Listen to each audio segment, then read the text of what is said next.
Happy Father's Day to all the fathers, soon to be fathers, fathers that will be and will be to come.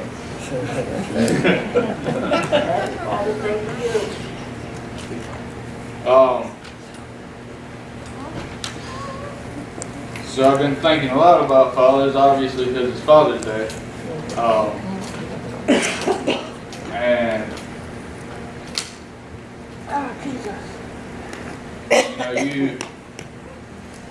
my last two Father's Days have been completely different in many different ways. One way is I am now a father. Yes, sir. Amen. And in another way, I have lost a father. All at the same time in the past two Father's Days. And I didn't think about that until today. But a true father, when he's gone, then you really truly understand the value of what you have. Yes. And why is that? Because a true father is a protector. So you don't know what you're being protected from until the protection is gone. Amen. So I just want to, today we live in a society of fatherless. It's a fatherless generation. But it's not the first time this has happened. This has happened all throughout the Bible. You see this happen. So we live in this fatherless generation, and the whole world is in chaos because of lack of fathers. The whole world is in disarray because there are no fathers. The whole world is on edge of on the edge of being broken because there are no fathers.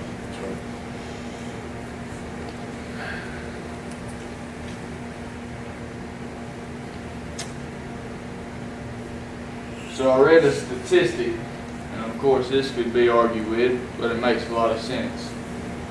92% of all of society's problems is because lack of a father. 92%. And I had to sit here and I was like, 92%, that's a lot. But it is true because God the Father is the ultimate example of how to be a father. So if a man does not know God, if he don't know God, he don't know a father figure, then how can he be a father? And if he can't be a father, what does a man do who cannot be a father? He does whatever. He runs, he hides, he does drugs, he drinks, he cheats, all these things. All these things happen when a man does not know his identity, who he is. But how is a man supposed to know his identity unless he have a father? How would I know who I am unless somebody told me who I was? How would I know the greatness that I have inside of me unless somebody told me? So this week I told you I've been thinking a lot about my father and fathers in general. So I listened to a man and he said that he was shaving in a mirror. Now everybody in here who has a father can relate to this. Was shaving in the mirror. This man was shaving. He had his razor. And of course, the little boy comes up, and if he's like Asher ain't big enough to know what a razor is, but I guarantee you I'm going to have to hide my razors from Asher. Because he will be in them. Because what does a child do? He wants to be just like his dad. He wants to do everything that his dad is doing. Okay? So I heard this man tell this story, and it reminded me of myself. Shaving, looking in the mirror.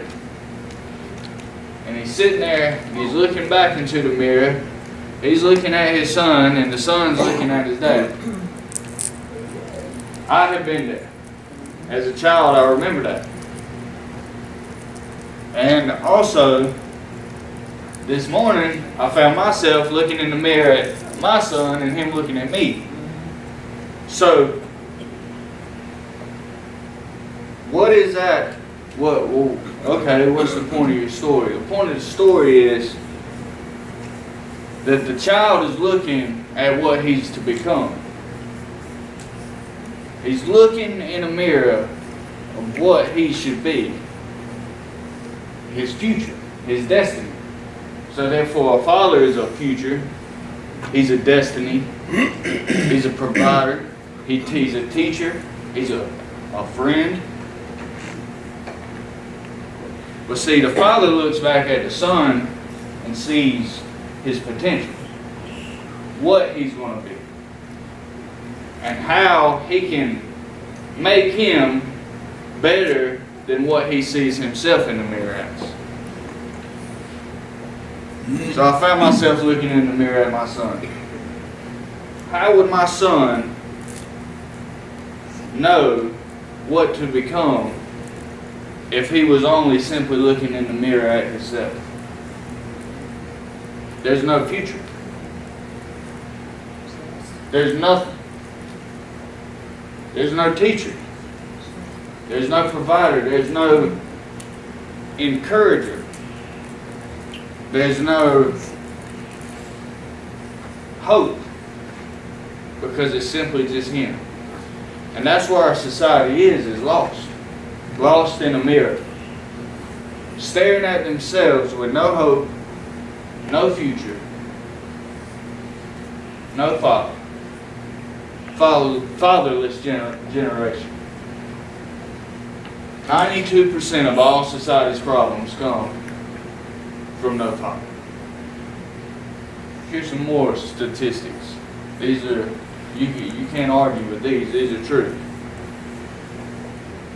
63% of suicides had no father. 63%. Okay, you can go look these up. This is a national statistic. 63% of people who have no father, the ones that commit suicide, had no father. 63%. 90% of homeless people and runaways have no father. 90%. 90% of the people you see standing on the corner begging for help, money, food, they have no father. 85% of people have behavioral disorders, have no father. 85%.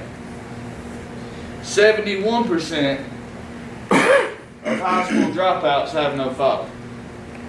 71%.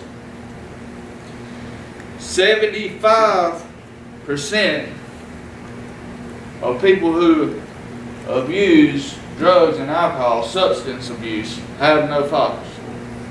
75%. So you hear those statistics. The lowest statistic in it out of that whole thing was 71%. That's not very good odds. That tells you there's a problem. And that tells you the root of the problem, because they have no father.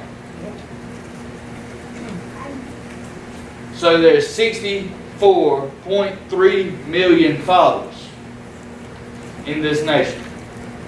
64.3 million fathers. And only 26.5 million of the fathers in this nation are married and are a part of the marriage where their own children live with them. Only out of 64.3 million, only 26 million fathers actually live, 1/3 of them actually live with their children. So where's the other 2/3? My question is, where are the fathers? Where are the men? Where are they? Where are the protectors? Where are the encouragers? Where are the leaders? Where are the future? Therefore, without no vision, people perish. Without no hope, people perish. So where is the hope? Fathers are hope. Fathers are your direction to where you should go.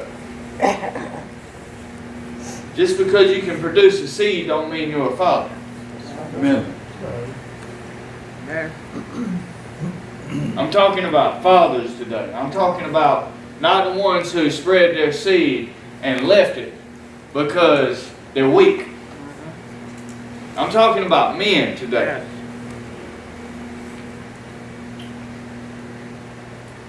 Where are the men? You go to a family reunion. All the aunts, all the women are in the kitchen. They're everywhere. There's women everywhere. The old women, they're here, but where are the old men? Where are they? And why? I got questions today. I got questions, and I think I got answers. And I hope I'm going to get answers to my questions when we get done. Before we get done. Where are the men? Where's the uncles?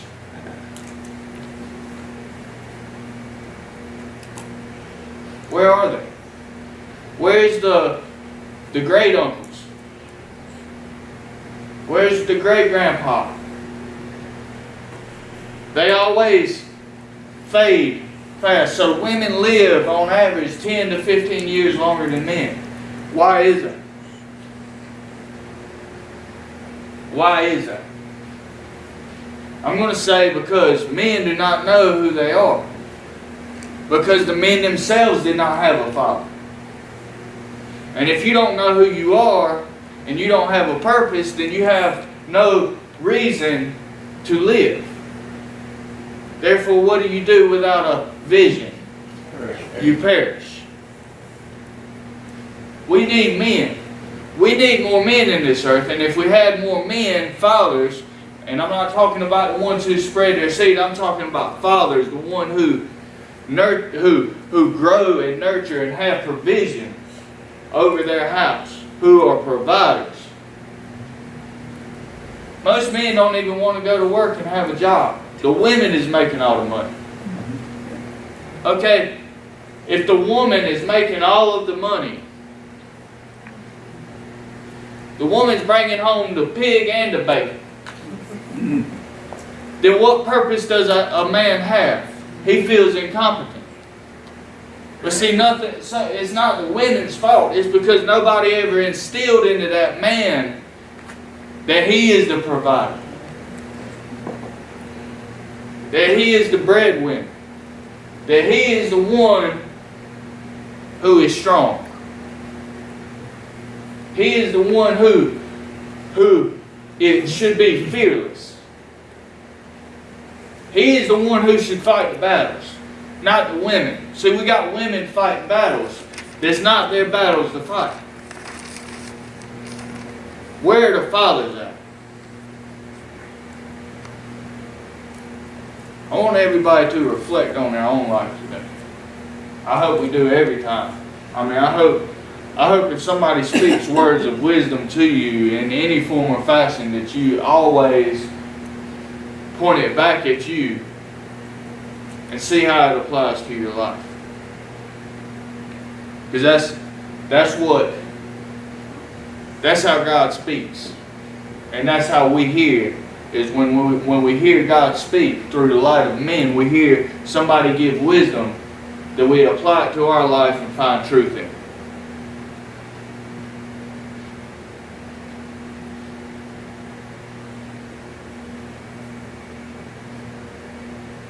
A man is supposed to, I don't want to say bottle up, but a man's supposed to carry a weight that the woman do not have to carry. There's certain things I don't tell my wife, because it's not her weight to bear.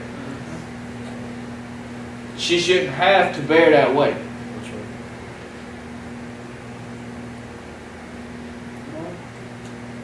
There's certain things that I have to carry through life and I don't say a word about.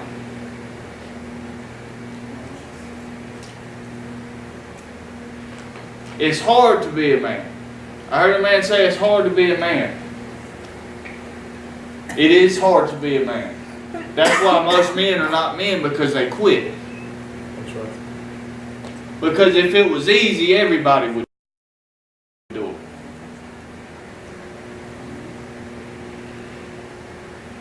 That's why most men sit on their butt and have no vision, have no future, and their wife is the breadwinner. And they look at their wife, and every time a question is asked, they look at their wife. And wives got their mouth open all the time because the man is not a man. Because the man should be answering these questions.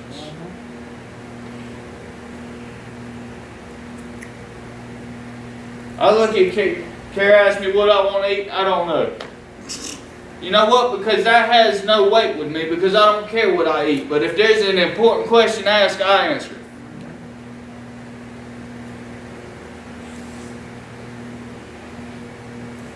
Why? Because a man has to carry this weight, but a man is held responsible for the decisions that's made, not the woman. Yeah.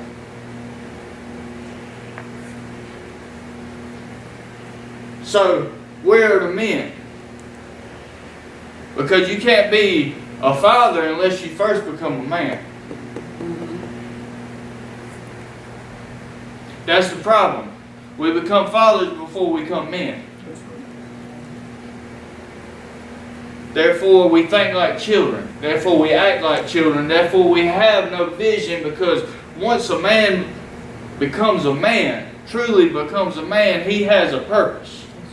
He has a focus and he has a vision. So where are all the men? Because they're still sitting on their butts watching TV like fat babies. But they're fathers. Or let me back up. But they produced a seed.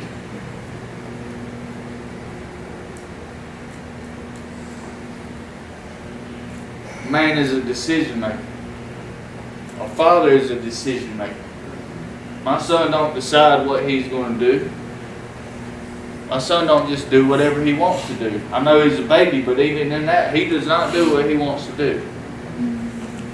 Why? Because he's a child, and I know what's best for him. That's right. That's right. See, a father, a true father, don't let the children run him. Because a true father understands the value of what he has inside of him, and that he is the protector, and that he is doing what's best for the child. So therefore, the child thinks as a child, and the man thinks as a man, and he's wise. That's why we got children running around acting fools. Because there's no father. And they grow up in chaos because there's no father. And they grow up not knowing who they are and have no respect for anybody that is above them.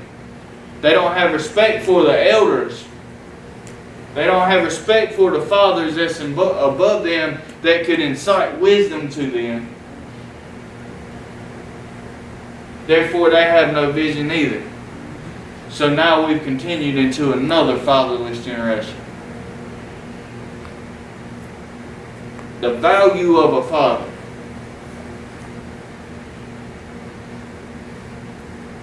I'm not going to sit here and get into Jezebel and women and all that today, because I'm talking about men. Because if the man will be a man, all that would cease. There would be no need to even have that conversation anymore. And that's why we need to start reaching out to the man. Because if the man will become a man, all of a sudden the woman will become a woman. And do what she's supposed to do. And now the man become a man and woman become a woman, and they're on the same page. Now the children become what they are supposed to. And now all of a sudden we're changing this fatherless generation, and the whole land is healed. Go ahead. It starts with the man. Yeah, this is a Father's Day message.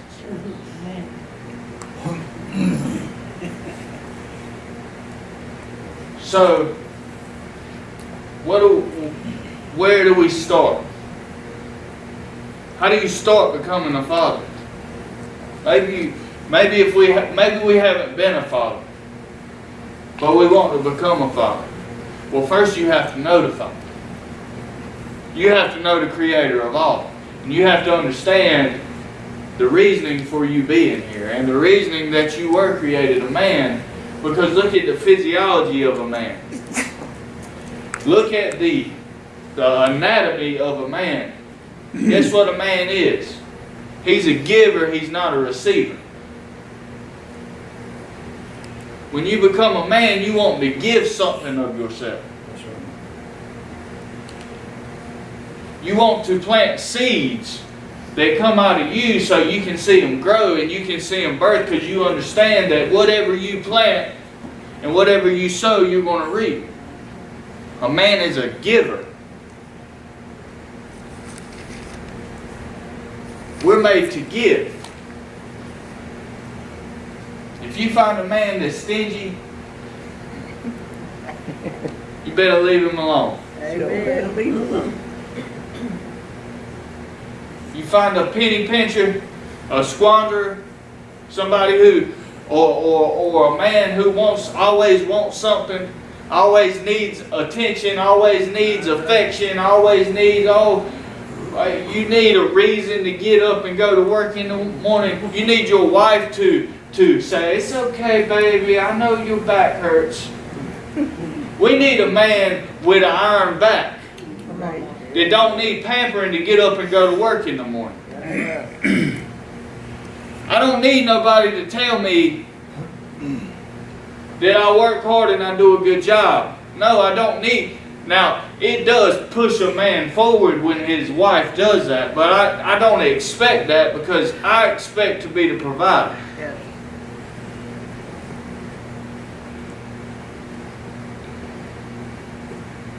We're in a fatherless generation because men have become pansies. Men have become weak.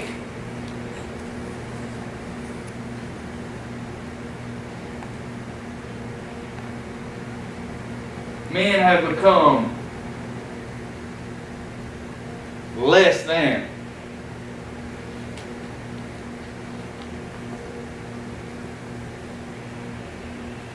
Men have become defeated.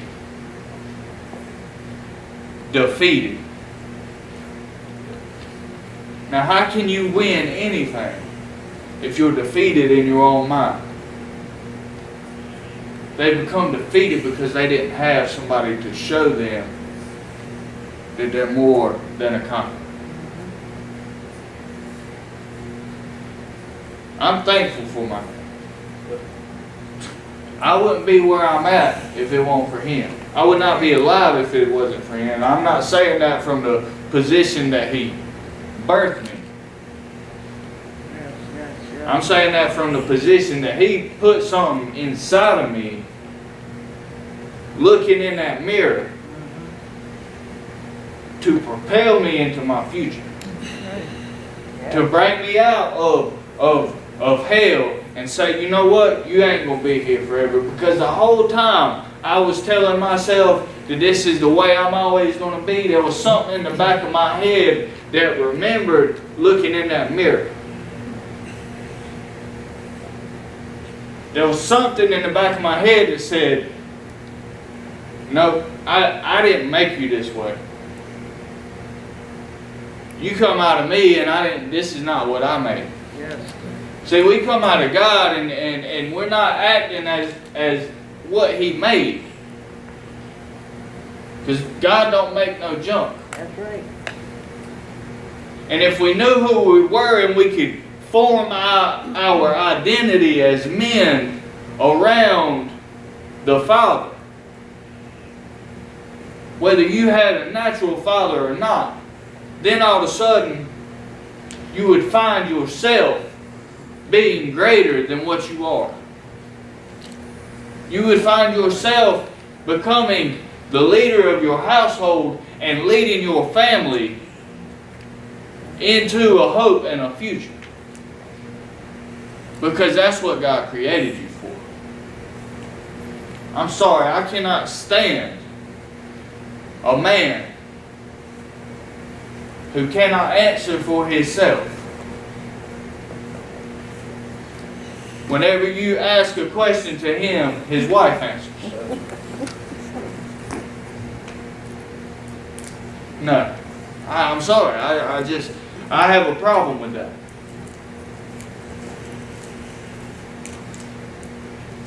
Why is it like that? Because the man does not know who he is.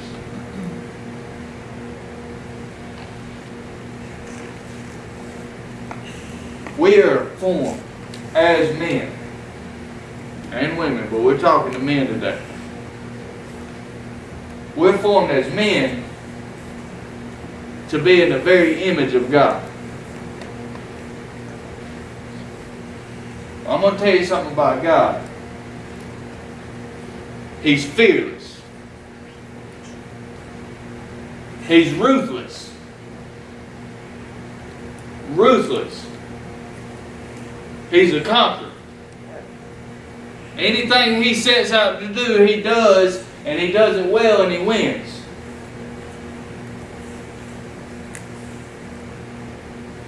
He loved so much that he gave his son.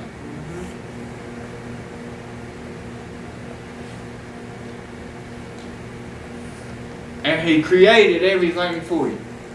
He created you and created everything for you.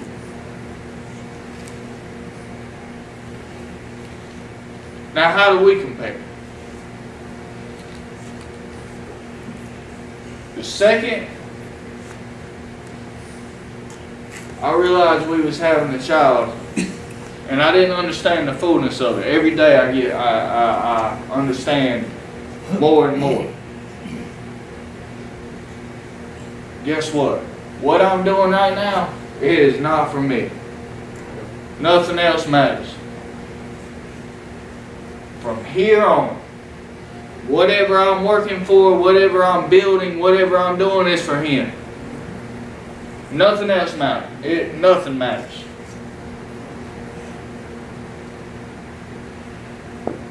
So what have we created for your seed?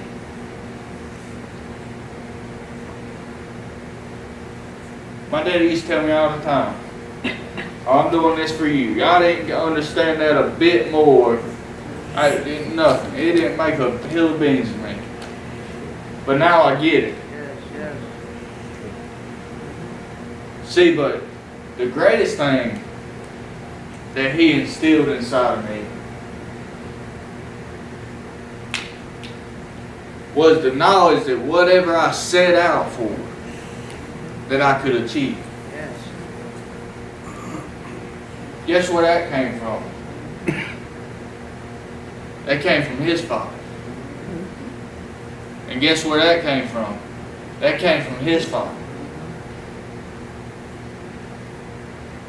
We've got to twist this thing and turn it back. And it's going to be turned back. It is going to be turned back in a different direction. Why? Why is it going to be turned back in a different direction? Because I'm going to ensure that my son is not fatherless. And I'm not talking about being there.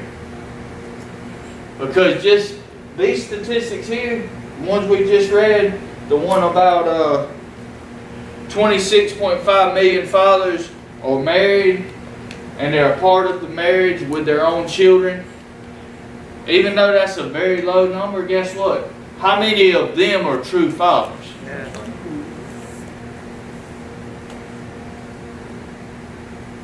I'd say another third. How many of them give the children what they need? How many of them are showing their children, looking in that mirror, that they're to become greats?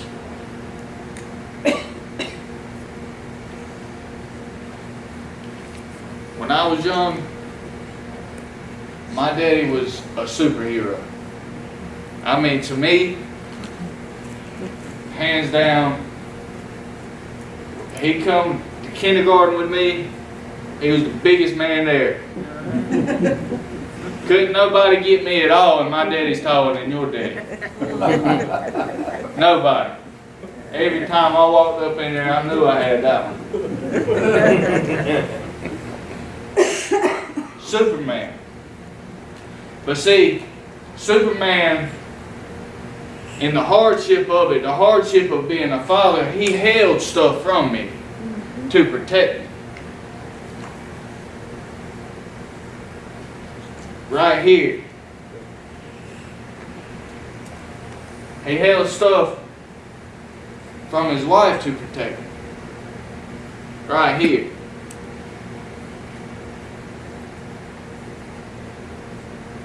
See, it's a hard job to be a father. That's why if you sit on your butt and you don't got nothing going on and you don't have no worries, not a care in the world, then maybe you're not a father. Maybe you're letting your family be exposed to nonsense, because you should be protecting them from things. You should be the shield to your family.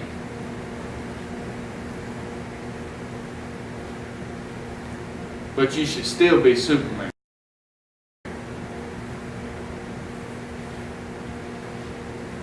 So where are the fathers?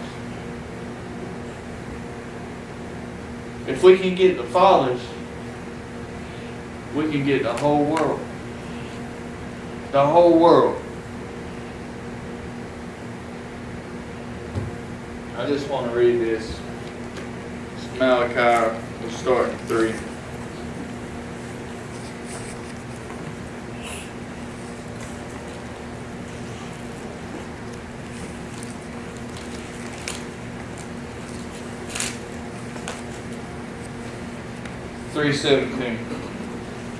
Let's do 16.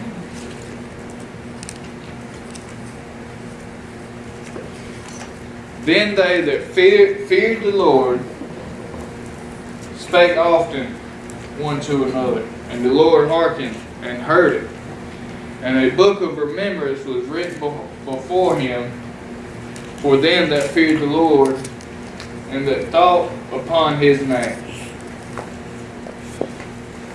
And they shall be mine, saith the Lord of hosts. In the day when I make up my jewels, I will spare them, as a man spareth his own son that serveth him. Then shall ye return and discern between the righteous and the wicked, between him that serveth God and him that serveth him not. For behold, the day cometh, that shall burn as an oven, and all the proud, yea, all that do wickedly shall be stubble, and the day that cometh shall burn them up, and saith the Lord of hosts, that it shall leave them neither root nor branch. But unto you that fear my name shall the Son, S-U-N, not S-O-N. There was no S-O-N yet. But the Son of righteousness arise with healing in his wings, and as ye go forth and grow up as calves of the stall, and ye shall tread down the wicked, For they shall be ashes under the soles of your feet in the day of the Lord, in that day that I shall do this, saith the Lord of hosts. Remember ye the law of Moses, my servant, which I commanded unto him in Horeb and for all Israel, with the statutes and judgment. Behold, I will send you Elijah, the great prophet, before the great and dreadful day of the Lord. And he shall turn the heart of the fathers to the children, and the heart of the children to the fathers, lest I come and smite the earth with a curse. So he said, he shall turn the heart of the children to the fathers. He said nothing about mothers. He said nothing about none of that. Why did it say the heart of the children to the fathers? Because if the heart of the children are to the fathers, then number one, first and foremost, the father is there. And then the heart of the fathers to the children. Now all of a sudden, the father is working for something that he created, bigger than himself. Malachi. Whoever's got a Bible, flip one page. One page. What do you got? The New Testament. No, I'm talking about before that. Right there. Right there. What do you got? Flip it. Left hand page. What is that? Left hand. Oh, It's a blank page. the end of the book. It's a blank page there. That blank page was about 400 years from when that was written. And then what happened? Then we hear a voice crying out in the wilderness. John, what was he saying?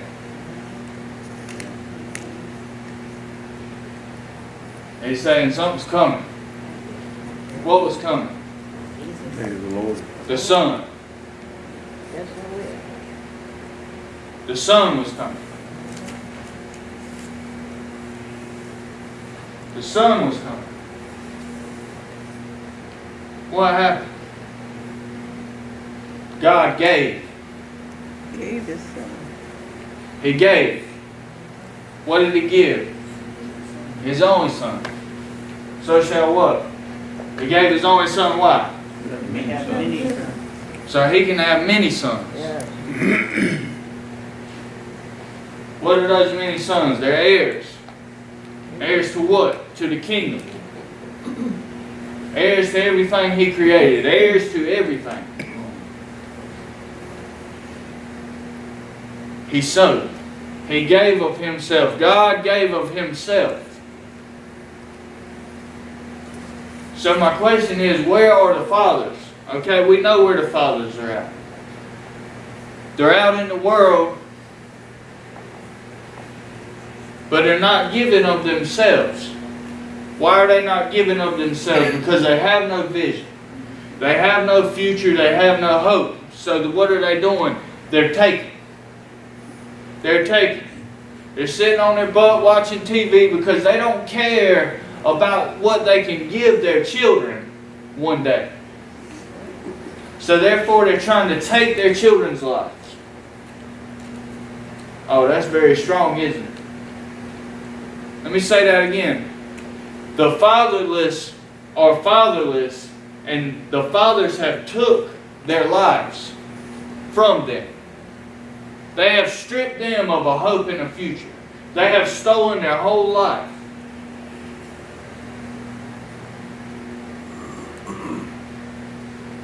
And the only thing that can fix a fatherless generation is for the fatherless to know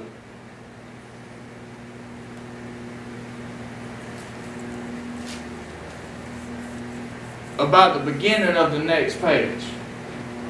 About what God gave. That He gave His only Son. He gave His only Son so that we could have life and life more abundantly. And he didn't come to condemn the world. No, he didn't come to condemn the world. He didn't come to take from the world. He didn't come to take nothing, but he came to give something. See, fatherless children are condemned. They're condemned. They're condemned because they don't have anything. They're condemned because when they look in the mirror, they don't see a future. So what do? They turn to drugs.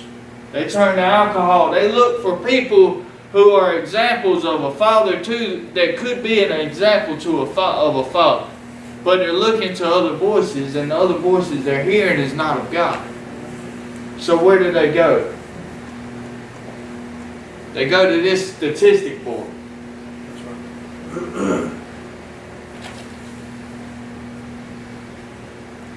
They're homeless. They're runaways. Life stripped. Whole life, whole future. Everything they could have given was took away. They have behavioral disorders. They're committing suicide. Life stripped.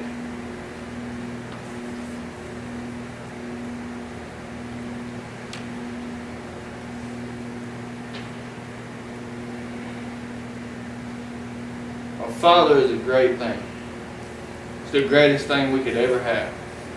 But even if you didn't have a father, or maybe you had a father that wasn't an actual father to you, guess what? The hope in the future was given to you by this Father.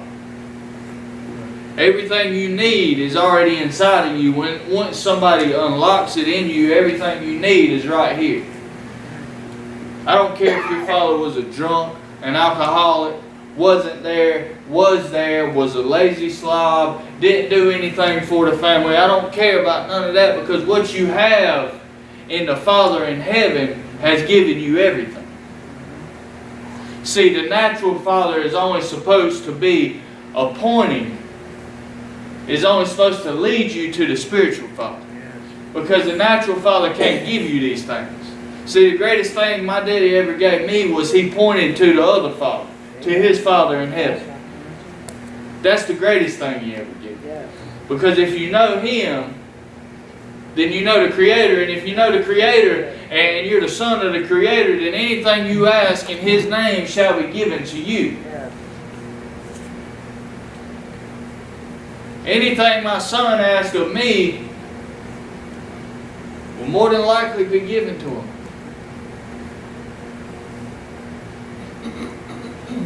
Why? Because of a father's love. Some people get this message, some people don't.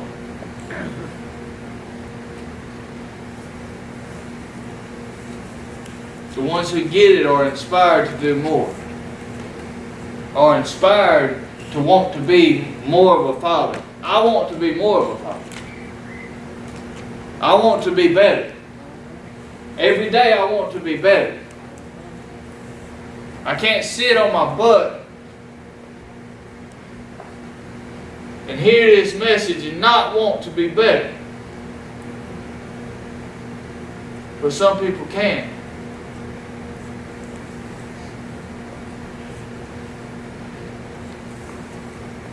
But it's up to us to change it, because when we change that, these statistics are going to start dropping. The numbers are going to drop. And if the numbers drop, then what's going to happen? Tell me what's going to happen. Let me tell you what's going to happen. All of a sudden, more people, first and foremost, are going to be living. At least 63% of them. More people would be living simply because of fathers.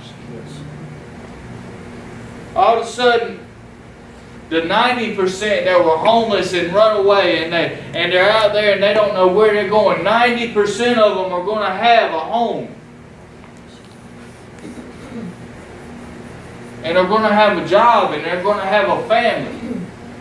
All because of fathers. And the 85% with behavioral disorders are going to have peace in their mind.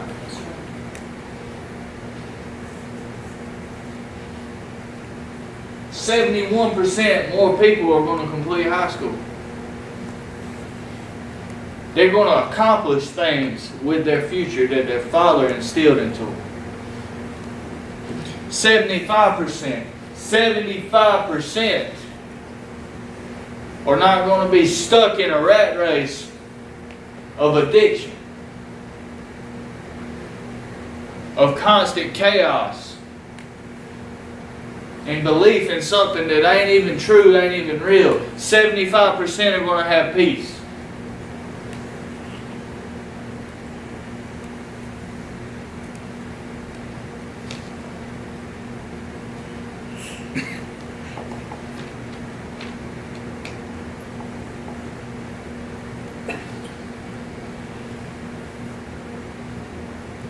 So this is how it happens. I'll say this and I'm going to read one more story. The Bible story, we all know it.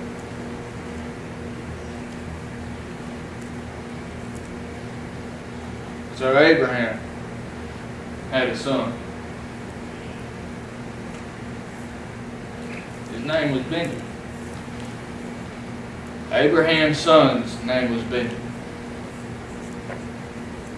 But that was not his first name.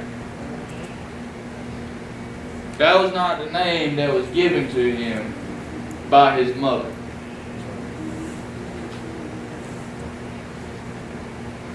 Does anybody know what his name was? Benoni.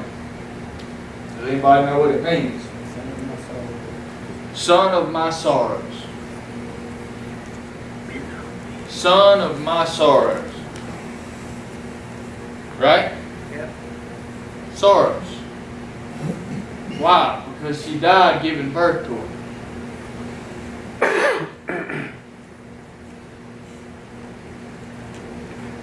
So what we have in society is women who are trying to birth things.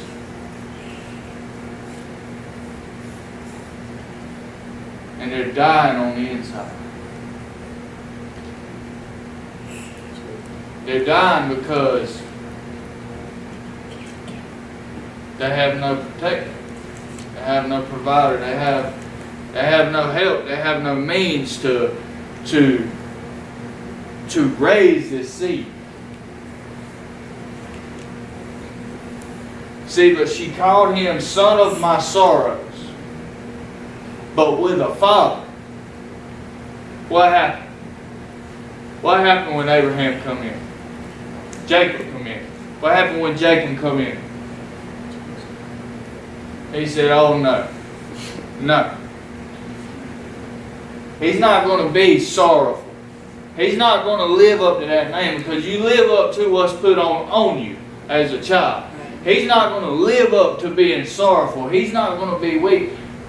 His name's going to be Benjamin. Son of my strength. Son of my right hand. Son of courage. And what happened? What happened to Benjamin? Kings come out of him.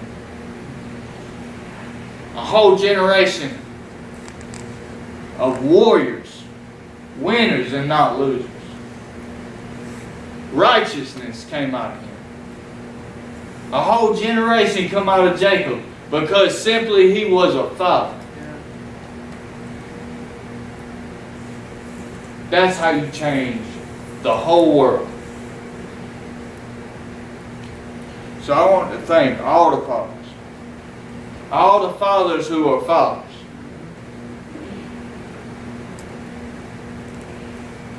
If you're not a father, it's time to become one.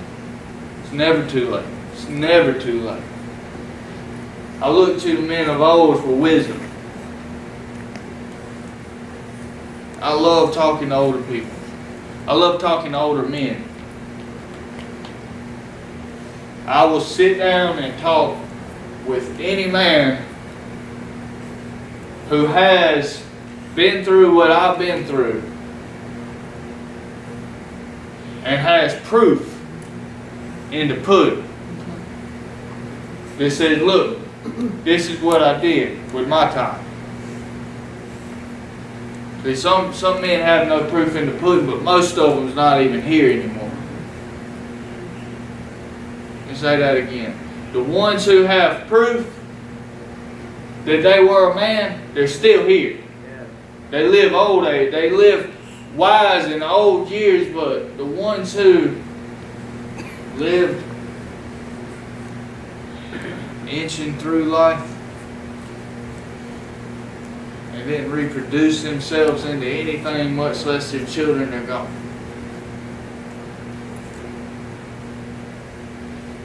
So I look forward to fathers. I look forward to conversations with fathers. So I thank every father who's in here. I thank you for giving to me, because you've sowed something into me. Words of wisdom, and I am appreciative to it. And the fathers deserve the utmost and highest respect, because you're changing the world. The fathers deserve the utmost and highest respect because they're changing the world.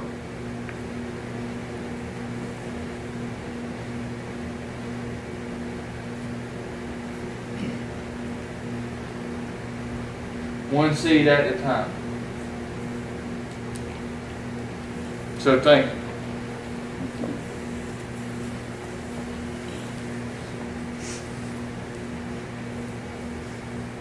Thank you for being there. Thank you for providing. Thank you for giving of yourself. And I thank God for it. This, what we have here, is going to reproduce itself. Just like a child. It's going to reproduce itself, and it is going to change the world. It will change the world. And it will only change the world whenever we understand that, hey, I need to be a better father. I want to be more of a father. That's when it's going to change the world. It is up to the men. I'm sorry, ladies, y'all are huge, a great big part of it.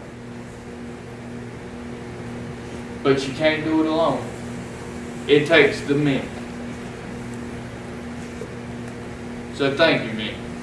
And thank you, ladies, for putting up with us men. That's why y'all have Mother's Day. That's why Mother's Day comes first. You're right. Nah, I love you guys. Enjoy your day with your father. If you don't have a father, go and find one. Tell them thank you. Because there's many of them out there. So, love you. We'll do it again Wednesday. Real soon. Tuesday. Tuesday. Tuesday and Wednesday.